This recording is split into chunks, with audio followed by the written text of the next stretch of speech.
말씀을 드립니다. 오늘 여기 본문 말씀을 통해서 합력하여 선을 이루시는 하나님, 이렇게 함께 말씀을 나누기를 원하면서 특별히 제가 목회 서신을 통해서 두 가지 당부의 말씀을 드렸습니다. 아마 목회 서신을 받아보신 분들은 아시라고 생각이 되는데, 제가 6번째 목회 서신을 매주마다 띄어서 여러분들 부교육자들을 통해서 여러분들 카톡이라든지 문자로 보내도록 그렇게 했는데 보셨으리라 믿습니다만은 두 가지 제가 부탁을 드렸죠. 하나는 좀 지역 상권을 살리기 위해서 여러분들이 목장별들에도 같이 시장 보기를 좀 했으면 좋겠다. 그래서 주변 음식점 같은 데를 좀 사용하도록 하는 것. 그래서 의도적으로라도 여러분들이 외식도 좀 하시면서 그와 같이 주변 상권을 살리기에 또 참여해 주시고, 두 번째는 우리 지난주에도 말씀을 드린 것처럼 지모헌금을 통해서 우리 교회가 10개의 교회를 협력을 하고 있습니다. 그래서 10개의 교회에 그 협력하는 것은 물론이지만 이번 노예에서도 21개의 교회를 선정을 해서 2달 월세, 한 달에 80만 원씩 해서 2달간 월세를 그들에게 대납해 주는 것으로 그렇게 결정을 했습니다. 그래서 한 4천만 원 정도 예산이 들어가는데 저희 교회도 이 일에 또 우리가 동참을 해야 되라고 생각이 됩니다. 그래서 오늘 당에서 논의가 있겠지만 이와 같이 여러분들이 그 차 한 번 들 마시면 돼요. 커피 한 잔만 들 마셔도 요즘에 뭐 아이들, 젊은 애들 스타벅스 가고 그러면 6, 7천 원 줘야 되지 않습니까? 그 한 번만 들 사용을 해도 여러분들이 이 개척교 하시는 분들에게는 지금 생사가 달려 있거든요. 어떻게 보면 정말 교회가 문을 닫느냐 마느냐 이런 어려움 가운데 있는 분들이 많습니다. 선교사님들도 굉장히 힘들고 어려움이 있습니다. 그럼에도 불구하고 선교사님들보다도 이 개척교회가 어려운 거예요, 실질적으로. 그래서 이 일에 여러분들이 휩쓸반으로 주일학교 아이들까지 동참을 해주시면 좋겠다, 이런 생각을 가지고 있습니다. 여러분들이 많이 협력해 주셔서 그들에게 위로와 힘이 될 수 있기를 바랍니다. 역사의 주체가 누구냐? 역사를 누가 움직이는가? 어떻게 보면 이건 우리의 영원한 질문 중에 하나가 아닐까, 이런 생각을 갖습니다. 개중에는 사람들이 생각할 때 역사의 주인공은 사람이다, 인간이 역사의 주인공이다, 이런 생각을 가지고 있죠. 그래서 사람들 중에서도 특별히 소수의 엘리트 혹은 소수의 지도자들이 역사를 만들어간다. 그래서 세계 지도자들, 우리나라도 마찬가지지만 국가의 지도자들에 대해서 관심이 있죠. 요즘에 김정은 국방위원장의 이 활동이 어떻게 되는지 강감무소식이기 때문에 많은 분들이 궁금해하죠. 미국의 트럼프 대통령이 한마디 하면 전 세계가 거기에 귀를 기울여 관심을 가지고 있죠. 이처럼 세계적인 지도자들이 어떻게 움직이느냐, 여기에 따라서 많은 사람들이 촉각을 곤두세우고 있습니다. 그들이 역사를 만들어가고 있다라고 생각을 하기 때문이죠. 어느 정도의 당위성이 있다고 생각합니다. 그래서 좋은 지도자가 나오면 그의 백성들이 평안하지만 악한 지도자가 나오면 백성들이 어렵습니다. 이 때문에 어느 정도 당위성이 있다 생각이 돼요. 두 번째, 사람들이 생각하는 것은 역사는 시대에 의해서 만들어지는 것이다 라고 하는 견해입니다. 이미 만들어진 한 시대가 그 자체가 가지고 있는 특성에 의해서 다음 시대를 만들어가는 것이다. 그래서 일리 있는 얘기인데 역사는 어디까지나 시대에서 시대로 흘러가게 되어 있다라고 하는 견해를 가지고 있는 것이죠. 그래서 사람이 아무리 애를 써도 그 물줄기를 바꿀 수가 없고, 오히려 지도자도 그때그때 필에 의해서, 역사에 의해서 만들어지는 것이다. 때에 잘 태어나는 거, 그것도 종종 이야기할 때 있지 않습니까? 일리 있는 얘기입니다. 예를 들어서 후진국에서 선진국으로 가는 나라들은 한결같이 거치는 과정들이 있단 말이죠. 그래서 한 시대가 그 다음 시대를 필연적으로 동반하는 것입니다. 그래서 역사는 어느 정도 그 시대에 의해서 만들어진다라고 하는 것도 사실입니다.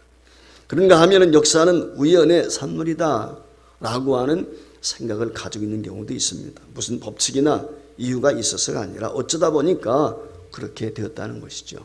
어쩌다 보니까 이렇게 되어 왔다라고 하는 생각이고 주장입니다. 그래서 사람들은 잘못되면 재수가 없어서, 잘되면 운이 좋아서 그렇다라고 하는 생각들을 갖게 되죠. 이런 마음의 배경에는 모든 것이 우연의 산물이라고 하는 생각이 깔려있기 때문이라고 생각이 듭니다. 그러나 우리 믿는 성도들, 특별히 하나님의 백성인 저와 여러분에게 있어서 이 세상 사람들이 이야기하는 역사관이 아니고 이 모든 역사는 하나님이 주관하신다. 이게 우리 기독교인들이 가지고 있는 역사관이고 가져야 될 역사관입니다. 즉 역사는 오직 하나님에 의해서 운행된다. 역사의 주인은 오직 하나님이시다. 그분 한 분만이시다라고 하는 거예요. 우리가 언뜻 보면 주관하는 것 같기도 하고 시대에 의해서 움직이는 것 같기도 하고 아니면 우연히 이루어지는 것 같기도 하단 말이죠. 사람에 의해서. 그러나 가만히 살펴보면 실상은 하나님에 의해서 모든 역사가 운행이 된다는 것입니다. 성경이 창세기 1장에서부터 요한계시록 22장까지 줄기차게 이야기하는 것이 무엇이냐? 하나님은 역사의 주관자시다. 우주 만물을 하나님이 만드셨다. 우주 만물의 종말이 요한계시록에 나와 있는데 주님 오시는 거예요. 그러니까 이 역사의 시발점에서부터 종말에까지 다 이 모든 것은 하나님의 소관 안에 있다. 이게 성경에서 우리에게 이야기하는 거예요. 때때로 우리가 세상을 바라보다 보면 정말 하나님께서 역사를 다스리는가 하는 의문이 들 때도 있죠. 하나님께서 역사를 다스린다면 어찌해서 이런 불행한 일들이 생길까? 왜 악인들이 이렇게 많이 나는지, 왜 부도덕한 지도자들이 생겨나는지 이런 생각 가질 수 있단 말이죠. 왜 코로나19로 인해서 지구촌이 이와 같이 어려움을 겪고 있는지, 왜 죽어가야 되는지, 왜 환난 가운데 고통스러워해야 되는지 하는 의구심이 들 수도 있습니다. 그러나 여러분, 그럼에도 불구하고 역사는 하나님이 지배하십니다. 심지어 하나님께서는 이와 같이 큰 역사뿐만 아니라 개인의 삶도, 개인의 역사도 하나님께서 인도하시고 뜻 가운데 이루어 가시는 것입니다. 모든 일이 하나님에 의해서 시작이 되고 하나님에 의해서 끝이 납니다. 그 모든 과정 또한 하나님의 장중에 있는 것입니다. 우리가 이 진리를 분명히 해야 돼요. 우리 기독교인들이 가져야 될 분명한 역사의식인 것입니다. 자, 오늘 여기 말씀 가운데 보면은 우리가 읽으니와 하나님을 사랑하는 자, 곧 그의 뜻대로 부르심을 입은 자들에게는 모든 것이 압력하여 손을 이룬다라고 말씀을 했어요. 아마 이 말씀 여러분들이 익히 잘 알고 있는 내용이라고 생각합니다. 암송도 하기도 하고 이 말씀을 통해서 위로받기도 하고 힘을 얻기도 하는 그런 귀한 말씀이죠. 자, 하나님께서 하나님을 사랑하는 자, 곧 그의 뜻대로 부르심을 입은 자들에게는 모든 것이 협력하여 손을 이루도록 하신다는 이 말씀, 하나님은 우리에게 모든 것을 합력하여 손이 된다. 한마디로 그렇게 이야기하고 있어요. 자, 여러분들이 교회 앞에 예배하러 나왔습니다. 여러분들이 하나님 앞에 기도하기 위해서 머리를 숙입니다. 그때 여러분들은 하나님을 어떤 분으로 생각을 하십니까? 하나님에 대해서 어떤 마음이 드십니까? 하나님께서 내가 지은 죄를 기억하시고 벌 주시는 분, 심판하시기 위해서 기다리는 하나님으로 인식이 되십니까? 아니면 어떻게든지 하나님께서 나를 도와주시고 나를 붙들어 주시고 나를 위로하시고 힘주시기 위해서 지금도 내 관심을 갖고 계신 그 하나님으로 인식이 되십니까? 여러분들이 하나님의 이름을 부를 때에 그 감격과 기쁨이 있습니까? 아니면 하나님의 이름을 부르는 것이 어색하고 왠지 두려움이 있습니까? 저와 여러분이 명심하고 또 명심하고 명심할 것이 있는데 그건 뭐냐면 하나님은 선하시다는 거예요. 하나님은 어떤 경우에도 선하시다는 거예요. 이것이 믿음의 기초가 돼요. 자, 의인은 믿음으로 산다. 그래서 믿음으로 산다는 이 말의 의미는 하나님은 선하시다. 하나님은 의로우시다. 이건 믿는 거예요. 그 믿음으로 사는 거예요. 여러분 잘 아시는 대로 예수님이 첫 번째 이적을 행하실 때 요한복음 2장에 보면 가나의 혼인잔치에 가셔서 물이 변하여 포도주가 되게 하세요. 우리 생각에는 예수님께서 큰 이적을 행하실 때 병든 자를 고쳤다든지 죽어가는 나사로를 살린 것처럼 이런 것들을 먼저 행하실 것처럼 생각이 드는데 어떻게 보면 개인집의 잔치집이거든요. 이 잔치집에 포도주가 떨어졌단 말이죠. 그 포도주가 떨어지게 되었다는 얘기를 듣고 물이 변해서 포도주가 만들게 되죠. 이 잔치집의 포도주, 사실은 포도주가 떨어진 건 배고픔의 문제가 아니죠. 달리 말하면 절대 빈곤의 문제가 아니에요. 포도주가 없어도 상관없어요. 이미 잔치는 고주에 이르렀고 어느 정도 잔치가 진행됐기 때문에 잔치 그 자리에 멈춰도 상관없어요. 조금 불편함은 있을는지 모르겠지만은 그것이 절대 빈곤을 가져오고 생사가 달린 문제가 아니란 말이지요. 근데 하나님은 선하신 분이에요. 이 하나님은 선하신 분이기 때문에 우리에게 필요한 절대적인 것뿐만 아니라 이와 같이 사소한 것에도 관심을 가지고 계시다. 이게 우리 하나님이세요. 하나님은 절대 빈곤에 의해서만 이적을 베푸시고 죽은 자를 살리시고 병든 자를 치료하시고 안전뱅이를 걷게 하시고 눈물 소금을 뜨게 하는 그런 분이 절대 아니라는 얘기예요. 비록 보잘것없는 조그만 것. 사실 예수님이 이 땅에 계실 때 행하셨던 이적에 비하면 물이 변해서 포도주가 된 것은 극히 지엽적인 것이고 극히 개인적인 것이고 극히 사소한 것이지요. 근데 거기에도 하나님은 관심을 가지고 있다. 3세가 하나설에 팔린단 말이죠. 거기에 하나님 관심. 이무도 아니라 이거예요. 그러니까 즉 우리의 머리들 하나 떨어져 나가는 것까지도 관심을 가지고 계시다. 이게 하나님이세요. 그렇기 때문에 저와 여러분이 하나님 앞에 설 때, 하나님 앞에 기도하게 될 때, 무엇인가 하나님 앞에 구하게 될 때 그 구한 것, 절대적으로 필요한 것만 하나님이 내게 주신 것이 아니라 일상에 필요한 모든 것들을 하나님이 주신다 라고 하는 걸 늘 의식을 해야 한다. 사실 어떻게 보면 요즘에 일용할 양식이 필요한 분들 많습니다. 끼니 걱정하는 사람들 많단 말이에요. 오늘 우리가 기도해야 될 거예요. 하나님은 우리가 굶어 죽지 않을 정도로 돌보시는 분이 저는 아니라고 생각합니다. 하나님은 저와 여러분의 행복에 대해서 관심이 있어요. 왜 예수 믿어요? 저는 예수 믿은 이유가 잘 살기 위해서 믿는다고 생각해요. 잘 살기 위해서 믿는다는 말의 의미는 뭐냐면 내가 먹고 마시고 세상 나날처럼 풍요롭게 이런 의미가 아니고 예수 믿음으로 인해서 행복하고 예수 믿음으로 감격이 있고 기쁨이 있고 이게 잘 사는 거죠. 여러분 돈이 많다고 행복한 거 아니에요. 병들었다고 불행한 거 아니에요. 오히려 고난 가운데도 기뻐하고 감사하는 사람 많아요. 하나님은 저와 여러분의 행복에 관심이 있어요. 기뻐하는 것에 관심이 있어요. 여러분 잔치집에 술 모자란 것까지도 염려해 주시는 분이 우리 하나님이십니다. 이거 생각하면 얼마나 감사한지 몰라요. 얼마나 고마우신지 몰라요. 즉 이 말의 의미는 뭐냐면 우리 하나님은 좋으신 분이세요. 그분은 선하신 분이라는 거예요. 바로 여기에 역사의 원리가 있어요. 이걸 우리가 믿어야 돼요. 이 역사의 원리를 믿게 될 때 저와 여러분이 어떤 상황 어떤 처지에 있다 할지라도 두려워할 이유가 없어요. 걱정할 이유가 없어요. 왜? 하나님은 선을 이루시기 때문에. 분명히 그것을 이룰 것을 믿기 때문에. 이 역사관을 가지고 믿음으로 의인은 산다 라고 하는 이 말씀을 보면 그것이 이해가 되는 거예요. 왜 믿음으로 의인은 사는 건지 그게 이해가 된단 말이에요. 사실 우리가 살아가는 역사는 어때요? 세상이 어때요? 간단하지 않잖아요. 얼마나 복잡합니까? 정치인들 서로 그냥 급배치 달기 위해서 애를 쓰는데 사실 정치인들 얼마나 복잡해요. 국회의원 되면 다 된 게 아니잖아요. 복잡하거든요. 힘들거든요. 세상의 역사는 그래요. 우리가 이해할 수 없을 정도로 복잡한 일들이 수없이 많이 있단 말이죠. 그러나 그 모든 것들 가운데서 하나님께서 선을 이루어 가신다. 그게 오늘 성경이 이야기해요. 이게 진리예요. 바로 이 진리를 우리 본문 28절이 이 점을 구체적으로 저와 여러분에게 가르쳐주고 있어요. 자, 오늘 여기 본문 말씀을 음미해 보면서 여러분들이 다시 한번 읽어보시길 바라는데 여기 말씀해 보면 하나님을 사랑하는 자 곧 그의 뜻대로 부르심을 입은 자라 그랬어요. 자, 하나가 묻겠습니다. 우리가 하나님 먼저 사랑해서요?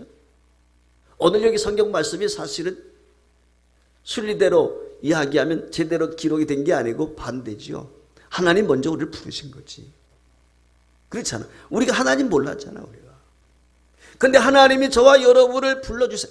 예배서 2장에 있는 말씀처럼 만세 전에 이미 저와 여러분을 구하시기로 택하셨단 말이에요. 그래서 때가 되니까 불러가지고 인쳐서 하나님의 자녀 삼아주신 거지요.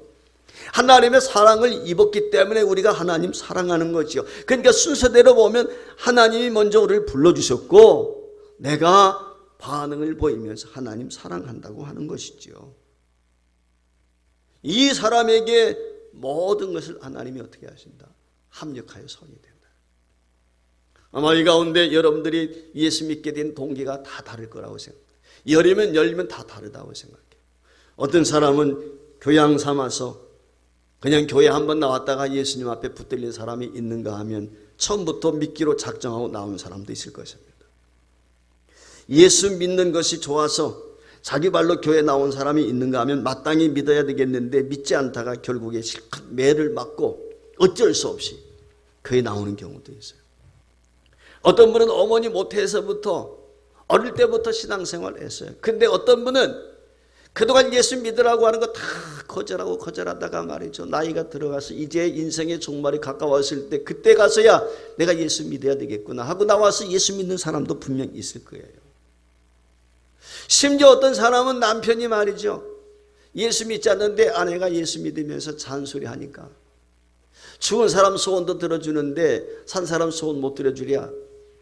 그래서 그 아내의 등살에 의해서 교회에 나온 사람도 있을 거예요. 그렇게 생각하면 여러분들 짱 믿음 가지고 있는 분들, 특별히 아내들 여러분들이 남편을 바가지 좀 긁어야 될 것 같아요. 예수 믿으라고. 할렐루야. 여긴 짱 믿음이 없는가 보네. 아멘이 없어 그냥. 사랑하는 성도 여러분, 중요한 것은 뭡니까? 어떤 분은요, 예수 믿는 자매 때문에 졸랑졸랑 따라갔다가 예수 믿는 사람이 있어요. 심지어는 어떤 사람이 있는지 아세요? 저는 실제 그런 사람이 있었어요. 빚 받으러 나왔다가 예수 믿은 사람이 있어요. 돈 빌려간 사람이 하는 얘기가 교회 나오면 돈 준다는 거예요. 돈 받을 욕심에 교회 나왔다가 목사님 설교 듣고 깨져가지고 예수 믿은 사람도 있다. 그렇게 생각하면 또 돈도 우리가 빌려 쓸 필요가 있을 것 같아요. 그래가지고 이렇게 좀 교회 나오라고 말이지. 이자도 좀 듬뿍 쳐주고 이렇게 하면서 하나의 미끼로. 웃자고 하는 얘기지만 사실 중요한 것은 이처럼 사람들이 각양각 다 달라요. 예수 믿게 된 동기가. 그런데 중요한 게 있어요. 우리는 생각지 못했던 것이지만 여기에 하나님의 뜻이 있고 섭리가 있고 각자 불림을 받은 처지와 형편, 나이, 때 이런 것들이 다 다르지만 하나님이 특별한 섭리 가운데 저와 여러분을 부르셨다는 거예요. 인정해 주셨다는 거예요. 내가 나온 것 내가 믿고 싶어서 믿은 거 아니에요. 내가 교회에 나오고 싶어서 나온 게 아니라 말이죠. 하나님의 강권하심이 있었기 때문에. 제가 목사 되고 싶어서 됐겠어요? 하나님의 강권하심 때문에 되는 거죠. 내 스스로 된 게 아니란 말이죠. 오늘 저와 여러분도 마찬가지예요. 내가 되니까 하나님이 나를 부르시는 거예요. 수억의 사람들 중에서 나를 지명해서 불렀다. 야곱아 이스라엘아 너는 내 것이다. 내가 너를 지명하여 불렀나니 너는 내 것이다. 이사야 43장에 보면은 이스라엘 백성들이 그렇게 이야기하잖아요. 저와 여러분도 동일한 것입니다. 그래서 내가 예수를 믿게 된 것이고 이제 내가 하나님의 사랑을 입게 된 것이고 이제 그 받은 바 은혜 때문에 내가 하나님 사랑합니다 라고 고백하는 거예요. 그 하나님 사랑합니다 라고 고백하는 사람들에게는 오늘 여기 성경 말씀에 보니까 모든 것이 합력하여 선을 이룬다는 이 말의 의미는 하나님의 역사의 중심에 있다. 이 하나님의 역사의 중심이 내게로 옮겨왔다는 거예요. 저는 그렇게 믿어요. 역사의 중심이 내가 있단 말이에요. 하나님의 관심이 나에게 있으니까. 하나님은 역사를 주도하시는 분인데 그 하나님이 저와 여러분에게 관심을 갖고 있다. 그러니까 보잘것없는 우리 자신이 있지만 하나님은 내 개인의 역사에 큰 관심을 갖고 계십니다. 이게 믿음의 사람이에요. 이게 소중한 것입니다. 지금도 하나님은 살아계십니다. 코로나19로 인해서 많은 사람들이 그럴 수 있어요. 좋으신 하나님이라면서 어떻게 이런 재앙을 허락할 수가 있을까? 보고도 가만히 있을 수 있을까? 이런 생각 가질 수가 있겠죠. 몰라서 하는 얘기죠. 오늘 말씀이 그것을 우리에게 가르쳐주고 있어요. 구체적으로 그것이 무엇입니까? 세 가지를 우리에게 이야기합니다. 첫 번째, 선을 이룬다는 것입니다. 즉, 이 말의 의미는 뭐냐? 저와 여러분을 향해서 하나님은 선한 뜻을 가지고 계시다는 거예요. 내가 선한 역사를 이루도록 하나님이 섭리하신다는 거예요. 유명한 교부 중에 한 사람인 어거스틴이, 성 어거스틴이라고 그러죠. 그 어거스틴이 원래는 망나니 노릇했어요. 사교에 빠져가지고 말이죠. 하나님을 떠났었지 않습니까? 근데 그의 어머니 모니카 열심히 기도해서 그가 다시 돌아왔다. 탕자가 돌아왔어요. 하나님을 만났어요. 그 하나님을 만나고 나서 어거스틴이 고백한 게 뭐예요? 그가 유명한 얘기를 했는데, 하나님은 나 하나만의 하나님의 사랑하는 자인 것처럼 나를 사랑하신다. 이게 무슨 얘기냐면, 이 땅에 아무도 없고 나 한 사람만 있는 것처럼 그렇게 하나님이 나를 사랑하신다는 거예요. 할렐루야. 여러분 믿으십니까? 이 땅에 70억이 넘는 수많은 사람이 있지만 어거스틴의 고백은 뭐냐면, 하나님이 나에게 관심을 가지고 계시고 그 하나님은 나 한 사람만 사랑하는 것처럼 그렇게 사랑하신다는 거예요. 그런데요, 이게 저와 여러분의 고백이 돼야 돼요. 사실 이거 저와 여러분이 깨달아야 돼요. 이게 저와 여러분의 간직이 돼야 돼요. 그래서 나 한 사람을 위해서 하나님이 세상을 섭리하고 다스립니다. 세상의 모든 일, 이런 일, 저런 일, 좋은 일, 나쁜 일이 오직 나를 위해서 일어나는 것이다. 그래서 나를 향해 선을 이룰 것이다. 이 역사관을 우리가 가지고 있어야 된다. 여러분 바울 보세요. 바울은 이 역사관을 가지고 살았어요. 그가 감옥에 갇혔어요. 감옥에 갇혔는데도 불구하고 그가 빌립보서 1장 6절 말씀에 보면은 빌립보 성도들에게 이렇게 이야기를 해요. 너희 안에 선한 일을 시작하신 이가 그리스도 예수의 날까지 이룰 줄을 확신한다. 여러분, 이 이야기를 할 때 바울이 이것을 경험하지 못했다면 어떻게 이렇게 이야기하겠어요? 하나님께서 바울을 불러서 이와 같은 일들을 경험하도록 했다면, 지금 내가 비록 감옥에 갇혀 있어서 언제 죽을지 알 수 없는 환경 속에 있지만 분명한 사실은 하나님이 나를 부르신 건 선한 의미가 있고 선한 뜻을 이루기 위한 방편이다. 하나님이 작정하신 것, 내가 비록 감옥에 와 있지만 그걸 끝까지 이루실 것이다. 이게 바울이 고백하는 거예요. 한번 하나님이 시작하신 것, 그것은 변개치 않고 꼭 이루신다는 것, 실패가 없으시다. 이게 바울의 고백이에요. 결국 그렇게 이루어질 것이라는 거예요. 이게 믿음이에요. 그래서 의인은 어떤 경우 어떤 상황에 처해도 낙심하지 않아요. 믿음의 제 온전케는 예수님을 보기 때문에, 그의 구원 역사를 보기 때문에. 여러분 베드로 보세요. 예수님을 따를 때 어땠어요?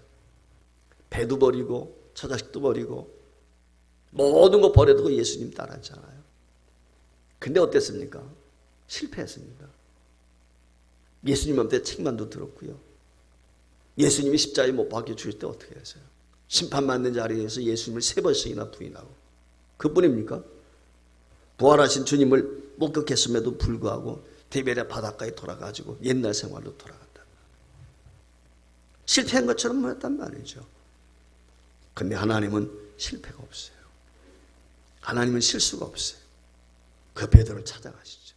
다시 부르십니다. 그리고 그를 새롭게 해서 새 사람을 세우시죠.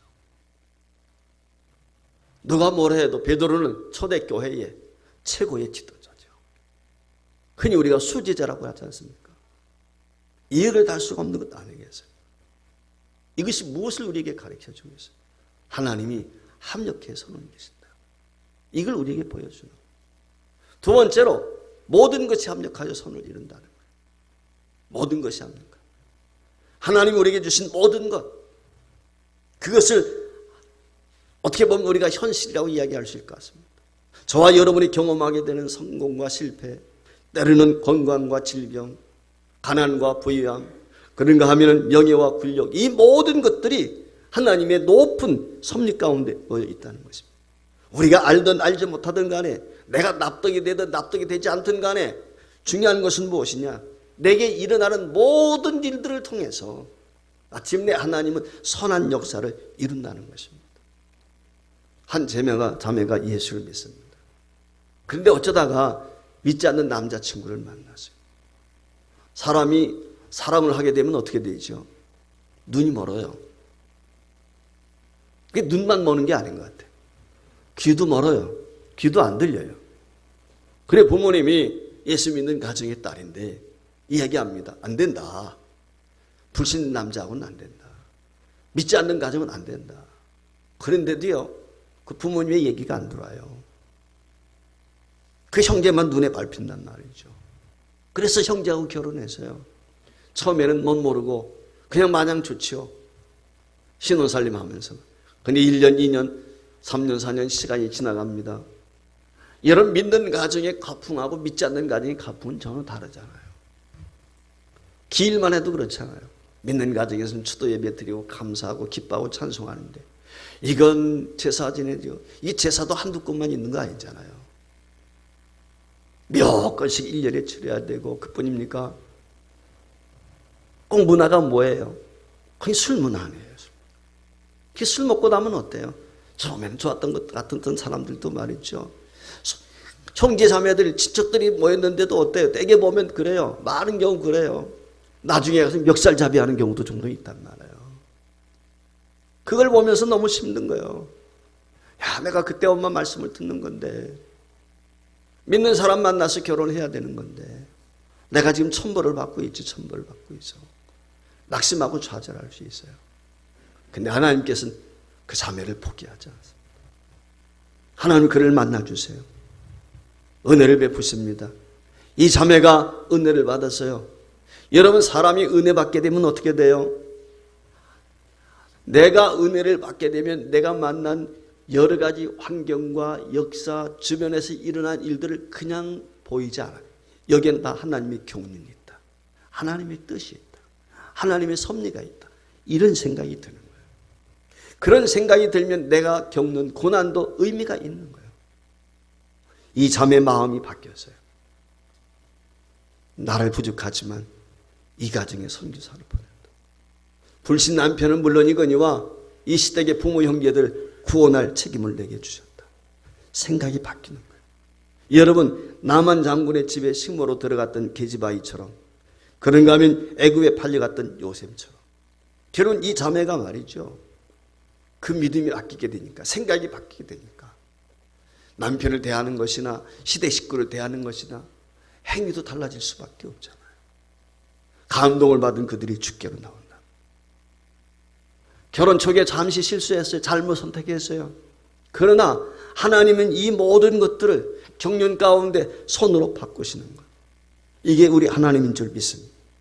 우리의 실수, 우리의 허물까지 포함해서 모든 것. 그렇다고 해서 잘못해도 괜찮겠네, 죄를 져도 괜찮, 그게 아니죠. 잘못하고 죄를 지면 벌 받죠. 얻어맞는 거예요. 이 자매 어땠어요? 결혼해서 힘들었죠. 어려움이 있었죠. 고난이 많이 있었죠. 동일한 것입니다. 선택은 내가 자유롭게 할 수 있는지 모르겠지만 선택에는 분명히 뭐가 있어요? 책임이 따르는 거예요. 내가 선택했기 때문에 거기엔 책임이 있어요. 그러나 회개하고 돌이키게 되면, 바로 서게 되면 그때 하나님께서 그 모든 것들을 선으로 바꿔주시는 줄 믿습니다. 궁극적으로 선이 되게 하신단 말이죠. 요셉의 형들 보세요. 요셉을 팔아버리게 되었을 때 어땠어요? 요셉이 종으로 팔리게 되었을 때 그것 때문에 형들이 마음고생 많았잖아요. 아버지 볼 때마다 민망했을 것입니다. 아버지가 요셉을 부를 때마다 얼마나 민망했겠어요.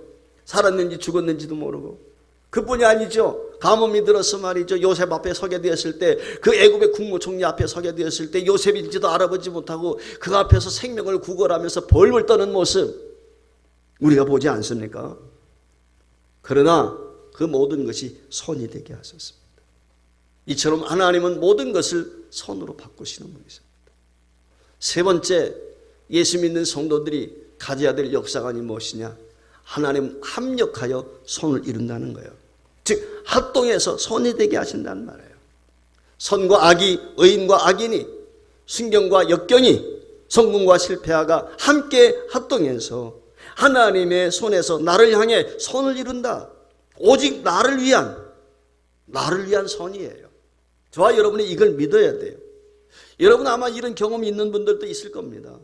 엄청난 일을 당해 본 분들도 있을 거예요. 왜 내게 이런 일이 있어야 되는지, 왜 내가 부도 맞아야 돼, 왜 내가 신불자가 돼야 돼, 왜 내가 이와 같이 망해야 돼, 왜 내가 병이 들어야 돼, 내가 왜 이런 환난을 쳐야 돼, 이런 경험을 한 분들이 있을 거예요. 근데 어때요? 세월이 지나고 나서 돌아보면 그게 내게 필요한 거예요. 그때는 참 힘들었어요. 어려웠어요. 근데 지나고 보니까 거기 하나님의 뜻이 있단 말이에요. 하나님의 섭리가 있단 말이에요. 그래서 오늘 나를 나되게 만들었다는 거예요. 그걸 아는 거예요. 이게 믿음으로 사는 거예요. 자, 의인은 뭘로 살아요? 믿음으로 산다. 지금 믿음으로 산다는 것이 바로 그건 것입니다. 여러분, 예를 들어서 요셉을 보십시오. 요셉. 가정에서 부모님 밑에서 편안하게 잘 자랍니다. 근데 17살 때 어떻게 돼요? 형들의 미움을 받아서 말이죠. 웅덩이에 들어갔다가 건짐을 받아서 미디안 장사꾼에 의해서 애굽으로 종으로 팔려가요. 얼마나 불행입니까? 그뿐입니까? 종으로 팔려가서 보디발 장군집에서 말이죠. 종살이 합니다. 인정을 받았어요. 총무가 됐어요. 그 정도 되면은 이제 그래도 위안이 좀 되지 않겠어요? 그런데 어때요? 하나님 앞에서 범죄하지 않고 선하게 살려고 애를 쓰는데 불구하고 모함을 받아가지고 말이죠. 마님을 늑탈하려고 했다고, 종놈 주제에 마님을 늑탈하려고 했다고. 모함을 받아서 어디 가요? 감옥 가요, 감옥. 감옥에 가서 어떡합니까? 감옥에 가서도 말이죠. 이 사람 저 사람 뒷바라지 다 해줍니다. 열심히 섬깁니다. 그러면 인정받고 나와야 되지 않겠어요? 마침 바로의 신하들이 들어왔는데 그들이 꿈을 꿨단 말이에요. 그 꿈을 해석해 줬어요. 꿈을 해석해 주면서 이 꿈이 맞으면 당신들이 나를 이 감옥에서 건져내 주시오. 약속했어요. 꿈대로 됐어요. 그런데 그 사람이 요셉 잊어버렸어요. 건져내 주지 않았어요. 2년 동안이나 계속해서 감옥살이 더 해야 되었습니다. 여러분, 자그마치 17살에 불림을 받았던 이 참 노예로 팔렸던 애굽이 이때 바로 앞에 서기까지 30세 13년 동안이나 종살이로 감옥생활로 억울하게 살아야 됐단 말이죠. 그런데 사랑하는 여러분, 믿음의 눈으로 보게 되면 이 모든 것들이 하나님의 섭리라는 거예요. 하나님의 계획이라는 것입니다. 만약에 요셉이 미디안 사람들의 손에 팔리지 않았다면 어떻게 애굽으로 갈 수가 있었겠어요? 이 요셉이 감옥에 가지 않았다면, 그 보디발 장군의 아내의 모압을 받지 않았다면 감옥에 갈 수가 없었겠죠. 감옥에 가지 않았다면 어떻게 애굽의 신하를 만날 수가 있었겠어요? 그뿐이 아니죠. 그 신하를 만난 것으로 끝나는 것이 아니라 2년 전에 감옥에서 요셉이 나왔다면 어떻게 되겠어요? 어쩌면 바로가 꿈을 꾸고 괴로워하게 될 때 그 꿈을 해석해 줄 수 있는 그 자리에 서지 못했을는지도 몰라요. 그런데 2년이 지난 다음에 바로가 꿈으로 괴로워하게 될 때 자신의 꿈을 해석해 주었던 이 신하, 그게 요셉이 생각나가지고 요셉을 추천하게 되니까 어떻게 돼요? 그 요셉이 바로 앞에 서잖아요. 결국은 애굽의 총리가 되는 것은 물론이거니와 자신의 모든 동족을 기근 가운데서 건져내지 않습니까? 이것이 무엇입니까? 합력한 손을 이룬다는 거예요.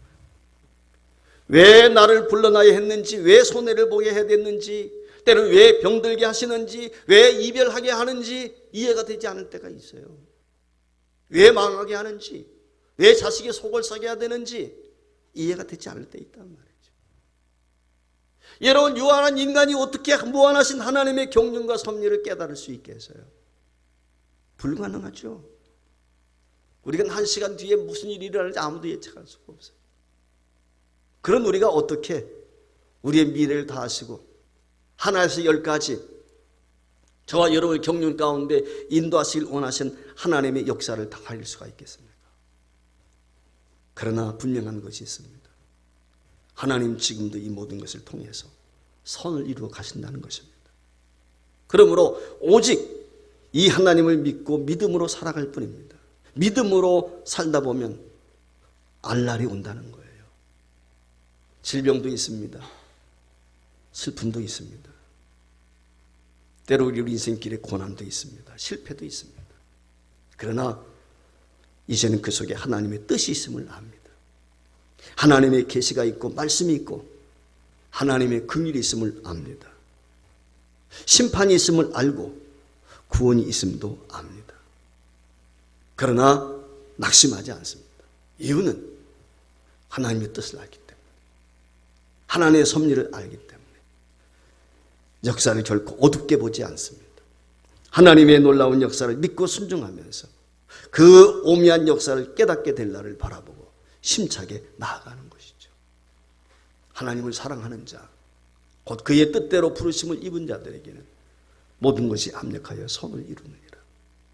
사랑하는 성도 여러분, 왜 코로나19로 인해서 어려움을 겪고 때는 죽어야 되는지, 왜 고통스러워해야 되는지 우리는 이해할 수가 없을 때가 있어요. 그러나 기억하십시오.